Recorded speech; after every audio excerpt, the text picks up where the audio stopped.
자, 시장은 계속해서 경제 지표를 보면서 움직이고 있는 상태입니다. 아무래도 내일 중요한 게 있다 보니까 오늘 또 미국장도 특별히 방향성이 안 나오고 있는데요. 오늘 국내도 이 변동성이 있는 요인들을 안고서 출발을 앞두고 있습니다. 어떠한 내용으로 접근해 봐야 될지 알아보겠습니다. 바로 자산운용의 윤정식 이사입니다. 이사님, 안녕하십니까? 네, 안녕하세요. 네. 자, 키워드 체크해 보겠습니다. 눈치 보기와 변동성 지속. 그쵸. 오늘은 확실히 이런 경제 지표가 나와야, 뚜껑이 열려봐야 시장의 방향성도 오늘 나올 것 같습니다. 우선은 관련된 키워드 상세적인 설명 부탁드리겠습니다. 네, 변동성 지속이 되긴 했는데요. 사실 CPI가 이번 주가 아니라 만약에 다음 주나 며칠 좀 더 시간이 있었다라면은 어제 같은 경우는 이 미국 시장이 약보합이 아니라 이 상승으로 끝났을 가능성이 상당히 좀 높습니다. 전체적으로 분위기는, 그러니까 시장 자체는 변동성이 있었지만 전체적인 분위기는 긍정적인 쪽에 훨씬 좀 가까운 그런 모습들이 있었거든요. 그렇기 때문에 그런 모습들이 여전히 좀 남아있을 가능성이 좀 높아 보이고요. 어제의 그런 긍정적이었던 요소들을 좀 체크를 해본다라면은 BOE 조치, 이런 부분들을 기대를 하면서 이 파운드화가 달러 대비해서 강세를 보이면서 전체적으로는 이 영국, 최근에 전 세계에서 제일 사실 포커스 많이 간 게 이 단기적으로지만 미국을 제치고 영국에 눈이 많이 갔었죠. 근데 이 영국발 불안이 좀 완화되는 이런 모습을 많이 보여주고 있거든요. 그러면서 장 초반에 상승하는 모습까지 좀 나왔습니다. 그리고 여기에다가 또 긍정적인 모습이 있었죠. FOMC, 사실 이 FOMC에서 최근에는 계속 좀 매파적인 발언들만 시장에서 듣고 금리도 좀 강하게 이 자이언트 스텝으로 계속적으로 올라가고 이런 모습들만 지금 몇 개월 동안 지속이 됐었는데 이 FOMC 의사록에서는 조금 완화되는 이런 내용이 나왔습니다. FOMC 의사록 공개를 통해서 일부 연준 위원들이 경제 위험을 완화하기 위해 긴축 정책 속도를 조정하는 게 중요하다. 이런 주장이 나왔거든요. 그러니까 시장은 이걸 어떻게 받아들였냐? 그러니까 금리 인상, 이제 11월과 12월 두 번 남아있는데 여기서 굉장히 강하게 1% 이거보다는 조금 더 완화되거나 아니면 이 이상은 올라가지 않겠구나. 이런 기대감을 시장에서 가질 수가 있었거든요. 이런 모습들은 긍정적으로 작용을 하면서 달러화가 약세로 전환을 했고 그러면서 증시의 강세는 유지가 됐었습니다. 근데 이제 여기서부터 이제 변동성이 시작이 되죠.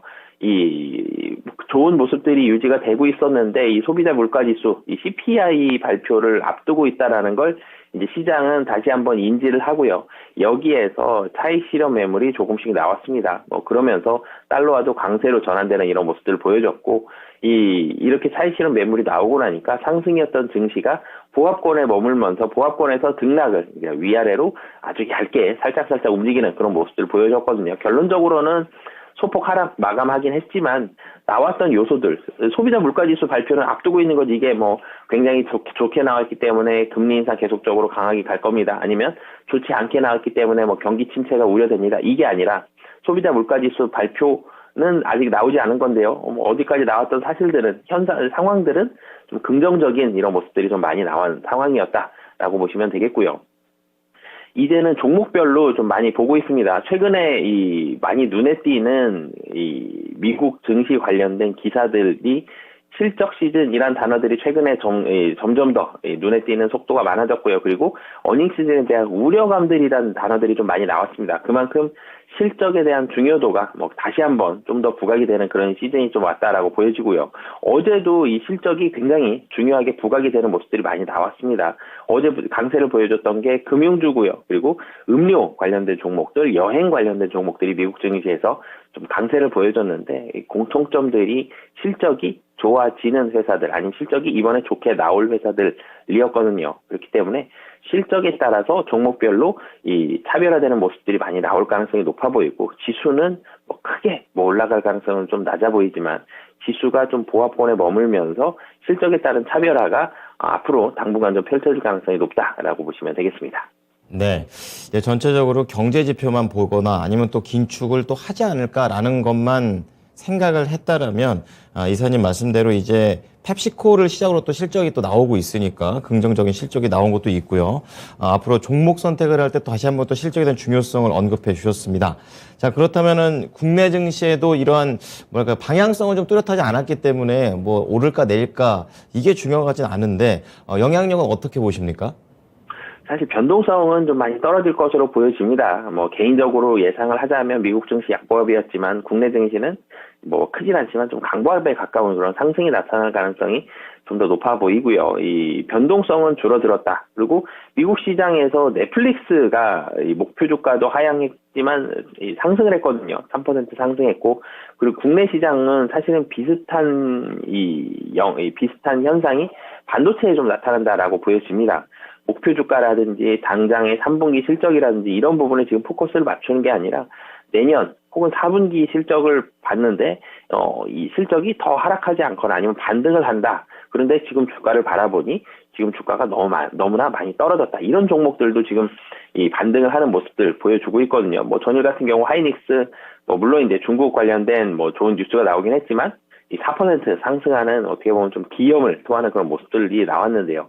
그리고 이 종목 외에도 살펴본다라면은 뭐 금융주 같은 경우는 실적 발표 앞두고 있는데 생각보다 나쁘지 않을 것으로 보여지는 상황들. 그리고 이 식품주 같은 경우는 국내에서도 실적이 괜찮죠. 이 미국 시장도 실적이 괜찮습니다. 뭐 펩시코를 비롯해서 뭐 코카콜라라든지 이런 식품 관련 종목들도 긍정적인 모습이 있었고 뭐 있을 것으로도 보여지고요. 그리고 미국에서 이 카니발이라든지 뭐 로열 캐리비언 이 뭐 크루즈 같은 경우는 3분기 예약이 크게 좋아져서 실적이 좋아진다 이런 분석이 좀 나왔기 때문에 우리나라 같은 경우도 국내 같은 경우도 여행 관련한 종목들도 관심 있게 보시면 좋을 것 같습니다.